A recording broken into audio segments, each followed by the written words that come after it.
On episode 284 of the 40 Plus Fitness podcast, we meet Dr. Sarah Myhill and discuss her book, The PK Cookbook, Go Paleo Ketogenic and Get the Best of Both Worlds. You can find the full show notes for this episode at 40plusfitnesspodcast.com/284.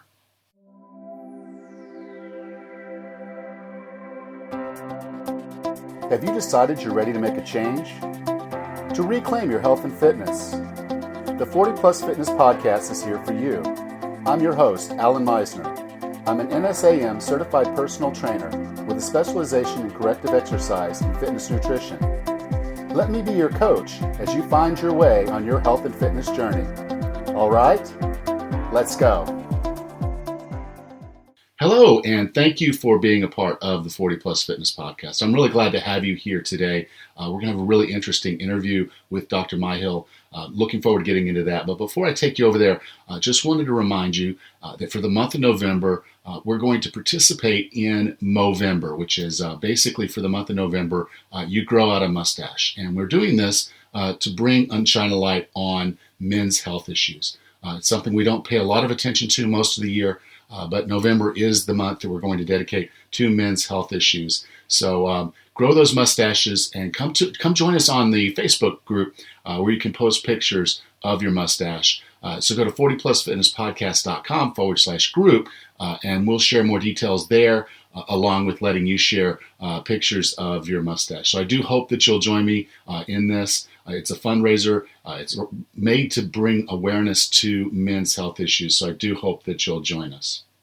Our guest today has practiced medicine for over 35 years, much of that focused on how to treat disease through diet, supplements, and avoiding toxic stress. In her book, The PK Cookbook, she shows how to mix the elements of paleo and ketogenic eating to get and stay healthy. With no further ado, here's Dr. Sarah Myhill. So Sarah, welcome to 40 Plus Fitness. Thank you for inviting me. It's lovely to be here. You know, I'm really excited to have you on the show because when I tell people how I eat, I've never used the term paleo keto or paleo ketogenic, but that's actually how I eat. And it started kind of as an evolution of I was eating more paleo, and as I started eating healthier food, I found that I wasn't as hungry as often. I wasn't getting the sugar cravings. I wasn't needing a meal every 3 hours. So that kind of got me into like almost a natural intermittent fasting. And as I started doing that, I was like, okay, now I'm reading about this ketosis, and I'm like, well, I wonder if that's what's going on for me, because quite frankly, I don't have to eat in the morning when I wake up. In fact, I enjoyed doing my cardio fasted, and then sometimes I found, well, I just finished my cardio, I go take a shower, I'm not really hungry, I hop in the car, go to work, I lose track of time, it's 2:00 in the afternoon, and it's like, I haven't eaten since last night, and I'm not even really still hungry. I'm supposed to eat, and so I ended up getting into ketosis kind of on accident, for a lack of a better word, and I never gave up the paleo part of it. Well, you are so right. You are doing all the right things, and you're clearly in ketosis. I have to say, men find it easier to get into ketosis than women.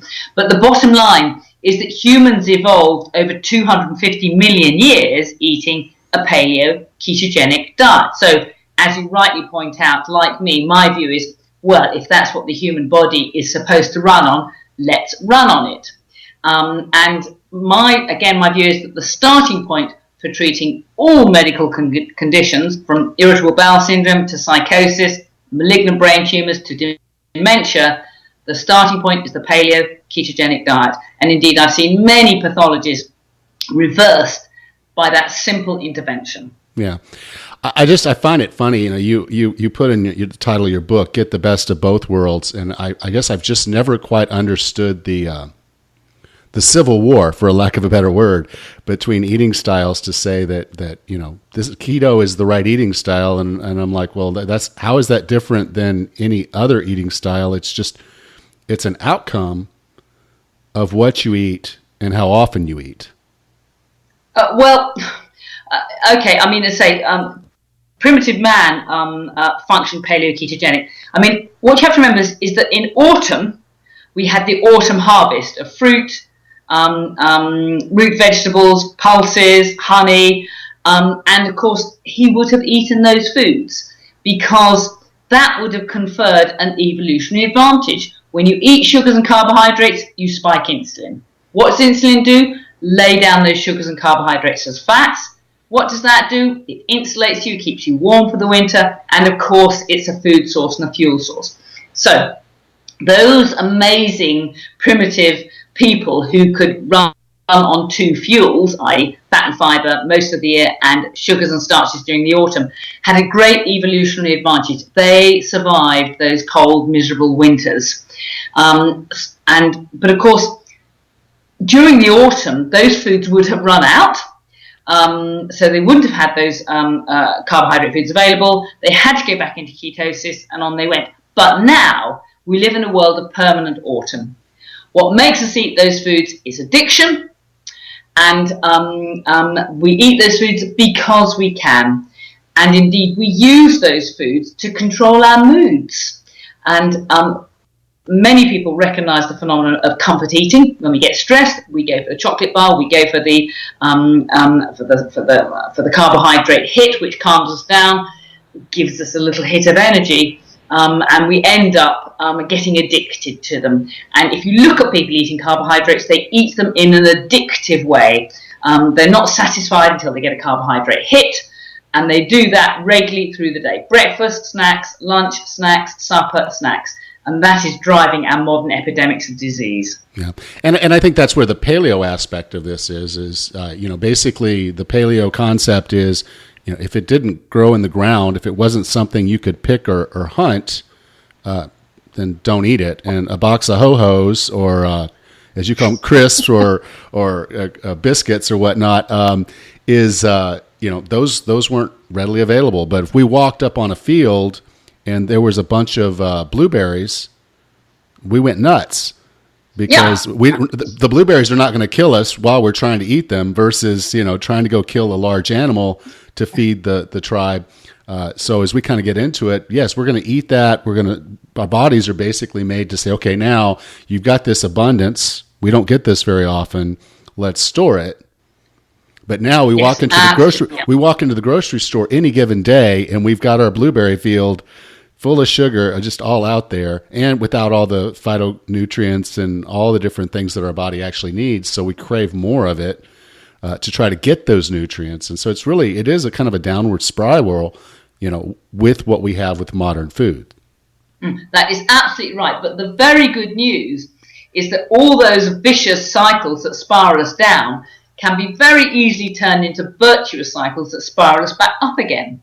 The difficulty is persuading people to do it, because addiction clouds sound reasoning and intellectual intent, and people are so bound up in their stressful lives and using addiction to cope with those stressful lives, very often they can't see the bigger picture as a result. But you are absolutely right.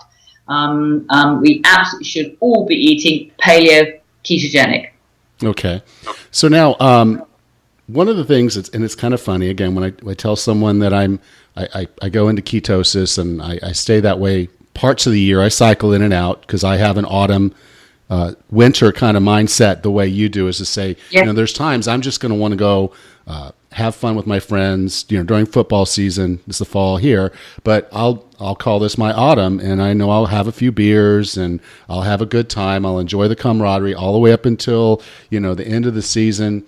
Have the what we call Thanksgiving in the November, and then the Christmas and whatnot in December, and then New Year's comes along and it's like, okay, my winter just started. Yep, I think that's perfectly reasonable and absolutely right. I mean, what you have to remember is what modern diets do is they generate metabolic syndrome. Metabolic syndrome takes decades to kill people. In fact, it astonishes me that we are so resistant to metabolic syndrome. But you have to have either a youth of or decades of sugar and carbohydrate diets before you develop diabetes, before you develop heart disease or cancer or dementia. So windows of time of metabolic syndrome, the body can cope with perfectly well. Believe you me, I'm no paragon of virtue. And, most of the time I'm ketogenic. But yeah, if I go out with my friends, if I go to a cricket match, if I go out for an evening meal, then yeah, I eat what I like and I drink what I like. And okay, I might feel a bit foggy and a bit woozy the next day, but I have a good time and I get back on the wagon. The difficult thing is getting back on the wagon. And addiction is very pernicious. And one example of this is if I told a patient of mine who wanted to give up cigarette smoking that it's okay to have one cigarette a day, guess what? That's bad advice. That just triggers the craving and back they go, and before you know it, they're back on 20 a day. The same is true of alcoholics. The real alcoholics have to go for complete abstinence. They know they cannot have one drink or it switches on addiction. And for many people with sugars and carbohydrates, it is like that. They really struggle with any amount of carb because it turns on addiction, and then they can't get back on the wagon again. Yeah. And I think that's just, one, it's hard, but it's kind of knowing yourself, or are you an all-in or are you a moderator? Yes. Totally concur with you. Okay. One of the funny things, though, is when I tell people that I do ketosis, they're like, well, I couldn't do that because I like vegetables or I want to be this or that. And you had a story, you had recipes or telling us which vegetables were going to be appropriate for us in the book. Could you kind of go through what are some of the paleo keto vegetables that we can and should have? Well, people love simple answers, but there isn't a simple answer to this, because the fact of the matter is you can eat anything. It's all about the amount. Now, what I've done is I've split foods into 3 categories on the traffic light system: green, amber, red. The green foods are those with less than 5% carb. It would be difficult to overeat on those foods. Essentially, they include green vegetables, things grow above the ground, all salad things, 1 or 2 nuts. You have to be careful with nuts. Linseed bread, rhubarb. That's about the only fruit. And those foods, avocado is an incredibly helpful food. It's only 2% carb. Avocado, pretty much ad lib. Yeah. And then there's the amber, where you have to be a little bit careful, because if you eat too much, you'll give yourself a carb spike. And then there's the red category, which is the grains, the pulses, the root vegetables. And the answer is it's safest not to go there, because a few mouthfuls, you switch on addictive eating, and away you go. You're out of ketosis. I mean, one example of this is, my favorite nuts are cashew nuts. Why? They're 26% carb. So not only do I get the delicious flavor, I get a carb hit as well. So you have to be very careful with some of the nuts. Yeah. So it's for me a normal, like I'll sit down and a meal, one of my meals will be a large salad, because I can't eat enough greens to matter. So, you get one of those boxes of pre-made salad, and they're, salad in the United States, is obviously all the greens, and I'll buy one of those, and it's 5 ounces of salad. It looks like a big thing. It would overflow a plate. I'll put a good olive oil with a vinaigrette on it, maybe put some slices of avocado, add some fat to it, so that the fat, basically, if you look at the total calories and even grams, however you want to count it, of what I'm getting, there's so little carbs and there's so much fiber that I'm not going to get that insulin spike. And so I tell people, I said, I eat vegetables with every meal, practically every meal. Maybe breakfast I won't, or sometimes I'll skip breakfast. But for the most part, I have vegetables at every single meal. So I think the misnomer that you can't have vegetables is wrong. You just have to be smart about what the vegetables are going to do to you. And I always tell people, I'm like, if you're concerned, go ahead and get a blood glucose meter. Take your reading before, eat the vegetable in the amount of serving that you would want to eat, and then test yourself, 30 and then 90 minutes later, and you're going to know for sure exactly how your body's going to react to that carb. Good advice. Yep, that makes perfect sense, and I would say the same. Again, one of the things I tell my patients is you have to distinguish, when you're eating a food, between that aspect of the food that's giving you the carbohydrate hit, i.e. the psychological hit, and the other aspects of food, which include texture, taste, crunch factor, and all those things. And so often people then realize that they're eating a food not because it tastes nice or because of nice texture, but because they're getting hit from it. And when you can separate those two bits, you then start to appreciate the subtle flavors and textures of that huge range of foods that's available. And, again, some of my patients say, oh, well, it's so restrictive. Nonsense. You can eat as many, probably more different foods on a paleo ketogenic diet than are available on a standard Western diet, because a standard Western diet gets 70% of its calories from 4 different foods. I think it's wheat, potato, rice, and sugar. That's where most of the calories come from. That's not flavor. That's addiction. Yeah. Really important to distinguish. And so far, I do really enjoy my salads, but I don't think I'm addicted to them. No, neither am I. Now, there is one big caveat, okay, and this is where a lot of people really, really struggle. So I'm glad this is somewhat the focus of your book. This is what I'd call the little pinnacle. Is you have a recipe for paleo keto bread. Yeah. And my only regret is I haven't had an opportunity to make it yet. I was reading it. It's a science experiment, just like when you were in high school chemistry and they tell you to pour just a little bit of this and a little bit of that, and you got to measure it just right. So there is some fine tuning and there's some patience into making this. But the recipe sounds great. Could you tell us a little bit about it? And then I'm going to tell them to get the book because that's where they're going to actually find the recipe. Okay. Well, it was very obvious to me from very early on in advocating these diets that the biggest problem was absence of bread. So I told myself, somehow or another, we've got to make an acceptable loaf. Now, the only grain which passes muster is linseed, because linseed is very high in fibre. It's only 2% carb. So every morning for about 6 months, I experimented with different forms of linseed, grinding it, different additives, raising agents, egg, or whatever. And eventually I ended up developing a loaf which looks like a small brown loaf. It makes very good toast. It makes very good fried bread. You can almost make sandwiches with it. It behaves like a loaf of bread. And the joy of this is that you can make a loaf in 5 minutes of creation time. It takes 1 hour in a very hot oven to cook. And the only ingredients are linseed, water, and salt.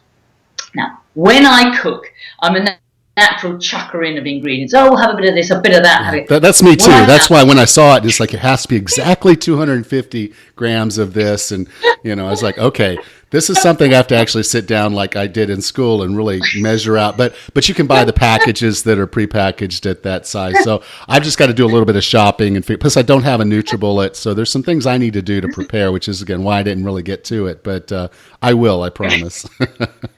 Well, you sound like exactly the same sort of cook as I am. But I found if I just chucked it in and said, oh, that looks about right, it didn't work. And the key is you have to have just the right amount of linseed and grind it really, really, really, really fine. So it's a really fine flour. Just the right amount of water. And then you throw all the water in at once and stir. Now, initially, as you stir, you think, oh, I put too much water here. This is porridge. It's too sloppy. But the linseed, the ground linseed, it absorbs the water and then it sticks together into a dough. So keep mixing it around until it's sticky. And then obviously stop. That takes half a minute. Cover your hands with fat. And I use lard because I'm very lucky. I keep my own pigs and I make my own fat. Cover your hands with lard. Pick up the dough and just shape it into a ball. Now, don't knead it. If you knead it, you introduce less of fat and that stops it sticking together. So shape it into a ball, stick it into a tin, which obviously you grease with fat first so the ball doesn't stick to it, and then a very hot oven. Now, I'm lucky I've got a wood stove, and I fire that up to cook breakfast, and there's lots of heat in there to cook the loaf. And an hour in a hot oven, so at least 220 degrees centigrade, and the heat of the oven turns the water in there to steam, and the steam rises it. And you end up with something that looks like a nice, small, brown loaf. Very appetizing. I've tested it on lots of my patients, and nobody has said, oh, gosh, that's awful. They've all said, do you know what? I can get to like that. And do you know what? I do. Good. So toast it, put a little bit of butter for even a little bit more added fat, and boom, there you go. Okay, so I will try that because, a lot of people will tell me that that's their struggle. They want the bread. And I'll admit, when I first got onto the paleo thing and did away with the bread, I actually would dream about bread. So that is addiction.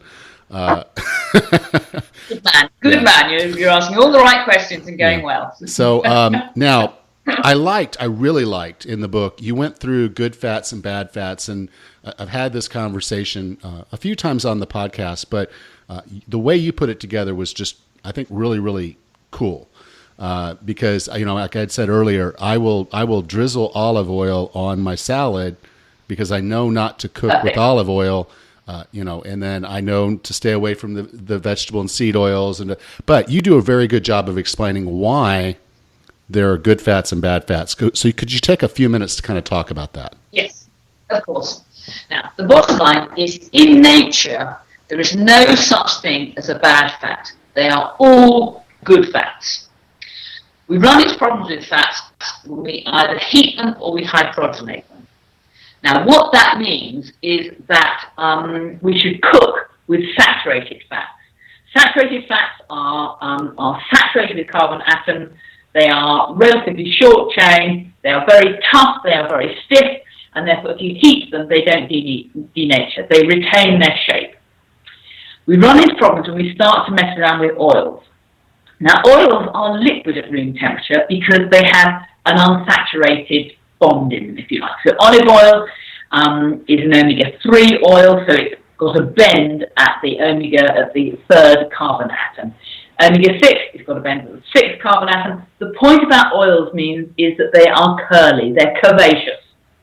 In nature, those curves are all left-handed curves, and we call those cis fats. But if you heat them in cooking, or if you hydrogenate them to make margarine, they can flip into a right-handed oil, and that's called a trans fat. And that is what causes so many problems, because they don't fit biological enzyme systems. They literally clog up the works. So the key here is you cook with saturated fats. That's animal fats, butter, as long as you're not allergic, coconut fat, maybe palm oil, which is a solid at room temperature. But for the oils, which are liquid at room temperature, like olive oil, hemp oil, rape oil, whatever, you should use those cold pressed and drizzled on foods cold. Awesome. So that's why I said you just took that science and you just compressed it into just like a neat little, okay, there you go. That's perfect. I love that.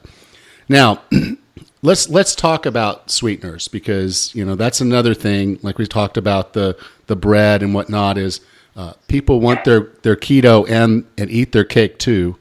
So they're gonna look at these sweeteners and say, okay, well, it's xylitol, or it's stevia, or it's this other thing. It's like, so what are your thoughts on those sweeteners? Okay. The starting point here is that the body is clever. It's intelligent, and it makes associations. So if the body tastes something sweet in the mouth, it knows it's going to get a sugar hit within a few minutes later. And therefore, it throws out insulin in anticipation of that in order to control blood sugar levels. So although sweeteners do not raise blood sugar levels like sugar does, they still induce the same hormonal response. And it's the hormonal response that's the problem. Because when you spike insulin, that does two things. First of all, it shunts any sugar that is in the bloodstream into fat, so you put on weight. And secondly, it drops the blood sugar and makes you crave more sweet things. And I think that is the reason why artificial sweeteners have been so unsuccessful in helping people to lose weight, because they just maintain the addiction and switch on insulin. And of course, another point here is when insulin levels are high, you can't burn fat. Insulin drives the metabolism towards laying down fat, whereas thyroid hormones and adrenal hormones switch you into a fat burning state, which we call ketosis, which is the evolutionary correct state to be in. Yeah, and I think, as we were saying earlier, it gave us an evolutionary advantage to be able to put on body fat over a short period of time, which is why it's so easy to gain that body fat, and then our body is going to want to hold on to it for as long as it can, because for most of our history, the winter season was a lot longer than the autumn season. Yes, and that's what killed humans, starvation. Starvation and cold. And guess what? When you're starved and you're cold, you're much more susceptible to disease. So people fell ill in the winter because they simply didn't have the energy to keep warm and to fight infection.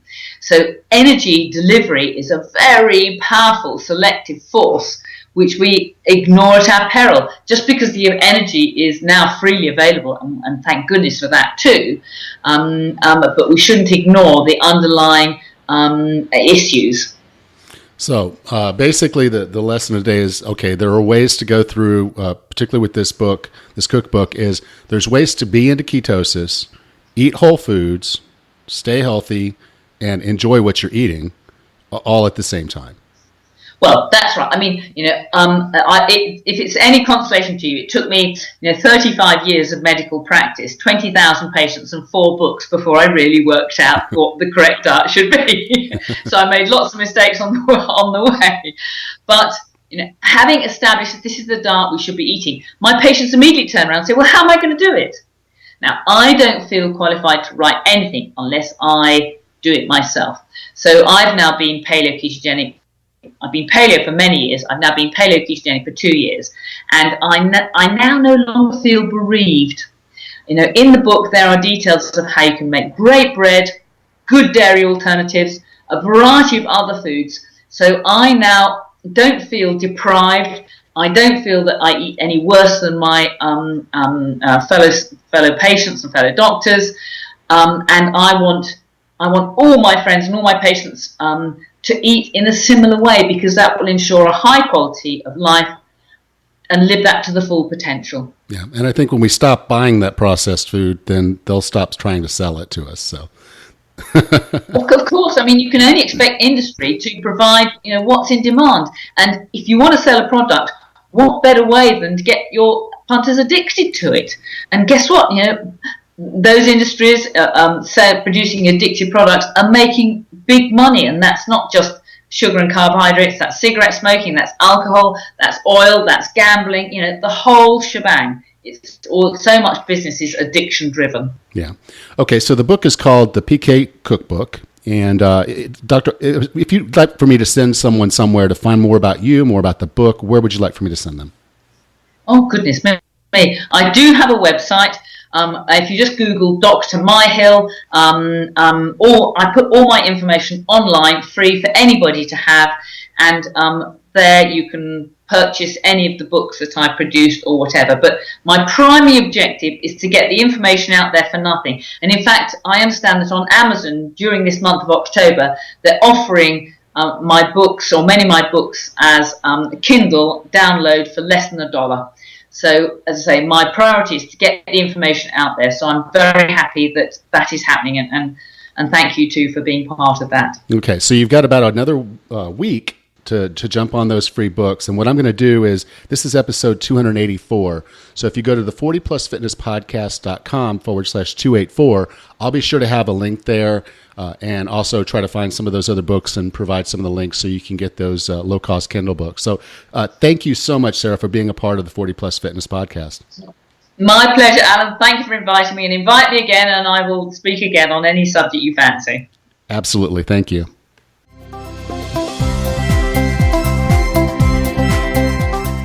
Again, I want to thank you for being a part of the 40 Plus Fitness Podcast. If you enjoyed this podcast or enjoyed this episode, would you please give us a rating and review if you haven't already? You can go to 40plusfitnesspodcast.com/review, and that will take you to iTunes, where you can subscribe to the podcast and give us a rating and review. I read each and every one of those, regardless of where they come from, and I do use that information to try to make the podcast a little bit better. Next time on the 40 Plus Fitness Podcast, we bring back Dr. Bruce Fife, and this time we're going to discuss his book, The Stevia Deception. Until then, have a happy and healthy day.